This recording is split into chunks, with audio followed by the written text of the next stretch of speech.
Another key moment in the season was that Chesham game in the FA Trophy. Took everyone by surprise, the fact you lined up with three centre-backs that day and kept with that for the rest of the season. Was that something you had in your mind for weeks before? That was just a knee-jerk reaction to how it had gone up to that point?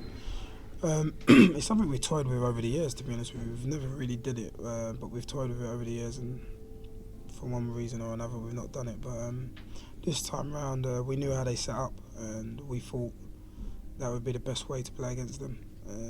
So it was more particular for Chesham, not really for just how we're going to play for the end of the season, but having played and seen how the boys played and took on our instructions in the game, we thought this could be something to work on. One player who was, I think, came second in the Player of the Year poll from the fans was Nathan Green. With the flat back four, maybe he couldn't get forward as much as he wanted, but with that change of formation, we really saw the best of him, didn't we? Yeah, we did. He's he's a great athlete. He's got the physique to play sort of championship football now, without blinking. And you know, his attributes are getting up and down the pitch, and sitting in at left back meant that he wouldn't be able to do that as much, especially if we didn't dominate the ball in the right areas. And also, you're going to be asked questions of defensively as a left back more so than you would be as a wing back. And it suited Nath. He gave us some really good performances, especially when he first started playing there. I think he had about 15 games where he was sort of like near enough man of the match every game, and he hit some real heights. So fair play to him. It's a tall order. It's a big shift to get up and down the pitch like that, 90 minutes week in, week out, and he did very well doing it. Obviously, the FA Trophy run was such a massive part of our season. How much enjoyment did you get on the sidelines watching on against the likes of Whitehawk and Braintree and Macclesfield? Great. It wasn't. We didn't start the season thinking we're going to go to the quarterfinals or anything like that. There was no expectation.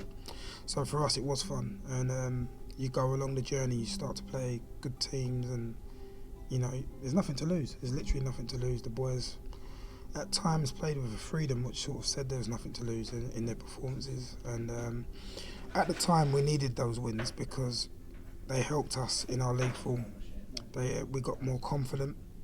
We knew we could beat teams higher than us. Good team like Royston, really good team. So we knew that you know, with those wins, it literally lifted the spirits.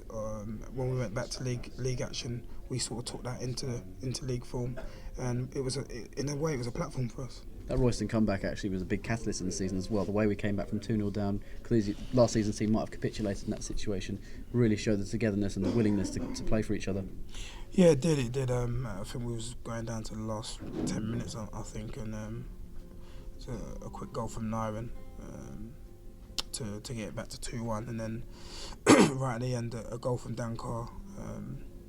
A lovely goal, to be fair, and yeah, it was a great feeling for us, knowing that we probably didn't play to our level on the day. I thought we were stop-start on the day, but we stuck in there, we were plucky, and we got the result in the end. And over 2 games against Braintree, probably the first half in both games, maybe under the cosh a little bit, the way you outsmarted them in the second half in both games, that must have been a real thrill to watch, because the amount of chances you created was pretty frightening, wasn't it? Yeah, like you say, they started the game really well, both games, which was something that we realised that conference national teams do, and we had to weather that storm. Luckily enough, we did weather the storm in both games, but when it came to the second half, I think the pace slowed down, and we was able to talk about where the areas were that we could actually hurt them, or dominate the ball a little bit more as well. And in both games, the boys did really well in firstly listening to what we said and then executing it, which was great. And then the goals at the end for the second game was great. Great feeling to have it back here at Dulwich for everyone to witness. The Macclesfield game was obviously the next round. What was it like being on the bench, listening to that noise that day of the fans getting behind the team, especially when Ashes scored that famous goal? Yeah, I could get used to that easily. It was good. We've had a few over the years now where we're shouting and the players can't hear us, and I think they're probably happy about that as well. But it literally makes you start thinking even more about the game and what you can do at half time to influence the game more, because you literally can't be shouting instructions and they're not going to hear it. So it was great. It was a great feeling. I thought the atmosphere was great. We gave them 2 goals, which made them settle. But I felt that as the game went on, we started to grow, and we threw caution to the wind with our substitutions, because it is a one-off game, and you know it doesn't matter if you lose the game, but you might as well give it a go, and we did that, and it worked. And Ash's goal was fitting, really, to earn the replay. I was going to say, it looks like it's going to win goal of the season. To get a replay, that one-touch football was worthy of it, wasn't it?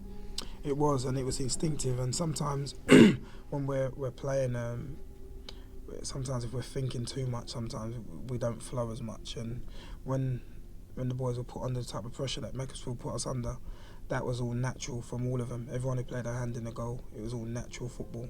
They didn't think; they just played off the cuff and played to their natural instinct, and that resulted in a goal. And I mean, that goal could have been 2, 3, 4 leagues higher, and no one would have sort of blinked,